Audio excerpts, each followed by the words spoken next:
judgment-free zone. She said, after losing 40 pounds and tons of inches, her A1C and fasting glucose elevated. I would love to hear her thoughts on that with my keto and my fasting 7 days a week during my time. My doctors are perplexed as well. Once I went off, it has gone down. It makes no sense. And I went off the deep now, but I'm starting keto back on Monday.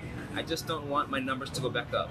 Had 2 labs since all that, pretty normal.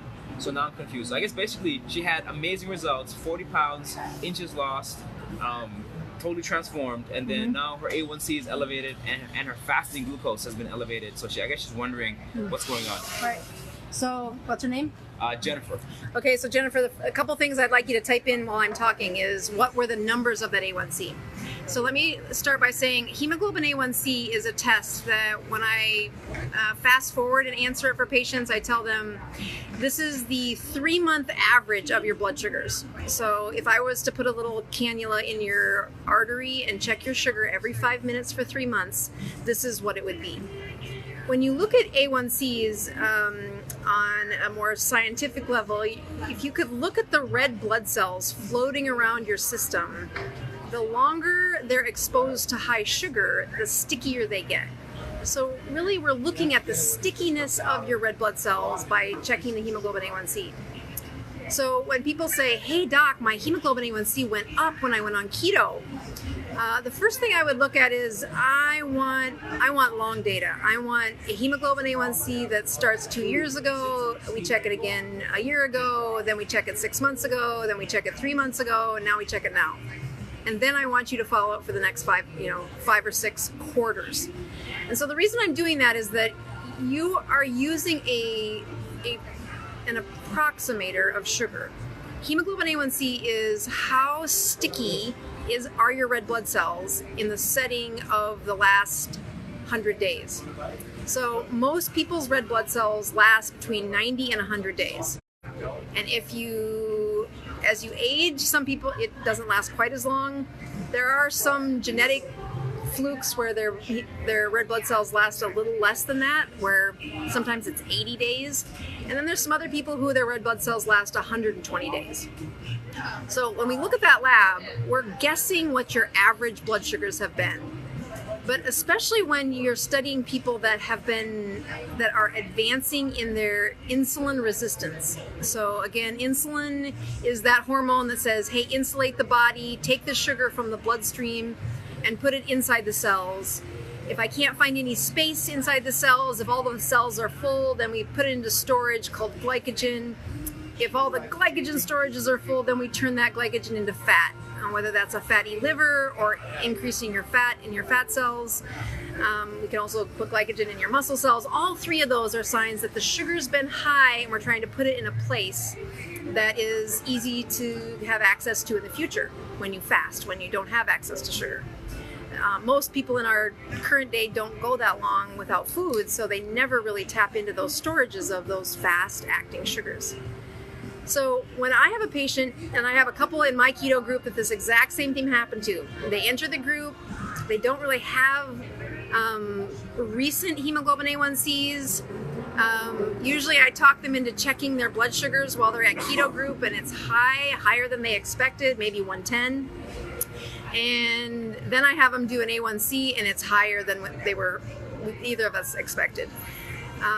So, for example, one of the guys in my group comes in, he loses 40 pounds, his blood pressure goes down, his energy goes up, his mind is much clearer in thinking, but his hemoglobin A1C came back at 7, which is high. And he's like, oh, did keto cause my hemoglobin A1C to be up? I'm like, no, wait. Hemoglobin A1C is measuring your sugars 100 days in the past. So it's a 3-month reverse check of how sticky are your red blood cells. So if you've been super strict 2 months, but you say, well, hey, it's even higher than it was 3 months ago. The trajectory for that, so I'm just going to read out loud. Here are some of her numbers. So before keto, she was 5.3. After 6 months of keto, her hemoglobin A1C was 6.5.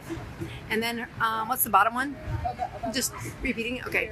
So again, that's a pretty significant jump of her A1C. So it's saying those red blood cells, she was in a critical transition, that the sugars were going from a time where her body was keeping them pretty regulated. I mean, I think that's one of the hidden parts about our bodies, is that the insulin will work to control blood sugars until suddenly it doesn't. And that's when they become insulin resistant. That's when their sugars are higher than you would expect them to be. And they come in saying, Doc, I feel the same. I don't have any change in the way I feel.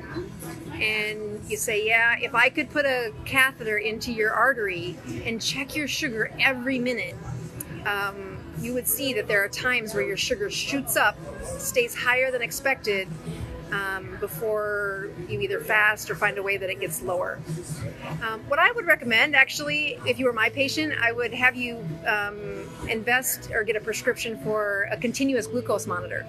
So these things are really nifty in that they are, anybody who's diabetic in the last 5 years has been, hopefully their doctor offered them one, because it's a device that has a little flexible, like fiber optics that goes through the skin, and it's like a Band-Aid that sticks on the back of your arm, stays there for, I think it's 2 weeks, and is constantly exposing or telling you what your blood sugars are. And what I've learned in the people whose hemoglobin A1C goes up, they just turned down the music, so thanks for whoever gave us that feedback. Is much better for me too. So when it comes to the sugars that we look at in these continuous glucose monitors, first of all, if you're diabetic, your insurance company covers that with a copay. But even if you're not diabetic, I've written the prescription many times for people to say, I'm just curious what my blood sugars are doing. And when you've got somebody whose A1C went up while on the ketogenic diet, the answer is in the glucose. The answer is in how many times it surges high and then stays higher longer than it should, because your resistance to insulin is much higher than you expected it to be. And that's a time thing, time and genetics. Your body will fight to keep that insulin, listening to insulin, keep that sugar down. And it works really hard, but eventually it grows deaf to the sound of insulin.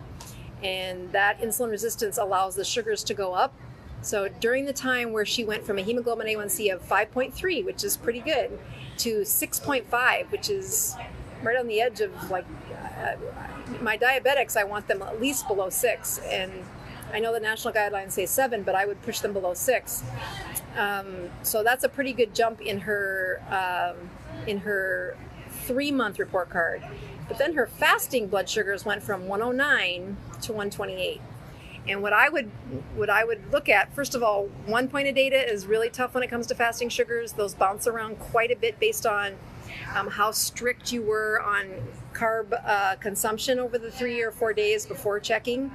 But then it is 109 isn't normal, and that's where I think most people just get lost in the guidelines. Like, oh, my morning fasting sugar is only 109. I'm like, it should be between 70 and 80. And when you've let it creep out of those 70s and then into 80s and then into the 90s, and now you're above 100, and you say, but I'm fine. I'm like, well, actually, that's not how your body was meant to work. And it means you have a lot of insulin working to keep that morning fasting sugar at 109. And then somewhere in those 6 months when you went keto, things got exhausted.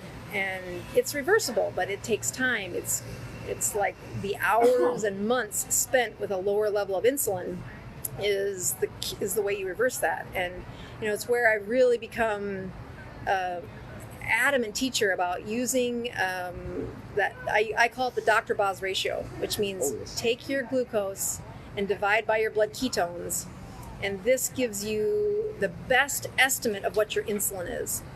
The lower your Dr. Boz ratio, the lower your insulin. Please subscribe to my channel, and don't forget to click the notification bell so you don't miss out on any new videos. Stay tuned.